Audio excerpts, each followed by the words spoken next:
বিশ্ব রাজনীতিতে নতুন আলোচনার জন্ম দিয়েছে ইরান ও রাশিয়ার $25 বিলিয়ন পারমাণবিক সহযোগিতা চুক্তি।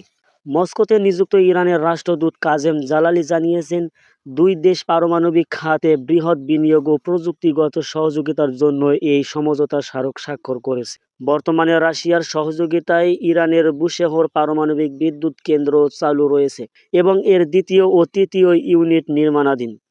এছাড়া ইরানের বৃহৎ হরমুজ পারমাণবিক বিদ্যুৎ কেন্দ্র প্রকল্পেও রাশিয়ার রাষ্ট্রায়ত্ত সংস্থা রোসাটম সহযোগিতা করছে।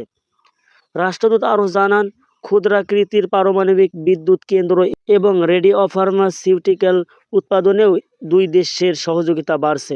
একই সঙ্গে আন্তর্জাতিক উত্তর-দক্ষিণ পরিবহন করিডর বা এনসিটিসি প্রকল্পে আরও শক্তিশালী করার বিষয়েও গুরুত্ব দেওয়া হয়েছে, যা আঞ্চলিক বাণিজ্য সম্প্রসারণে গুরুত্বপূর্ণ ভূমিকা রাখবে। বিশেষজ্ঞদের মতে এই চুক্তি ইরান ও রাশিয়ার কৌশলগত সম্পর্ককে আরও শক্তিশালী করবে এবং জ্বালানি ও অর্থনৈতিক সহযোগিতায় নতুন অধ্যায়ের সূচনা করবে। দর্শক, এ ধরনের আন্তর্জাতিক সংবাদ পেতে চ্যানেলটি সাবস্ক্রাইব করুন। সঙ্গে ছিলাম মেহেদী হাসান, পালস বিস্তার নিউজ।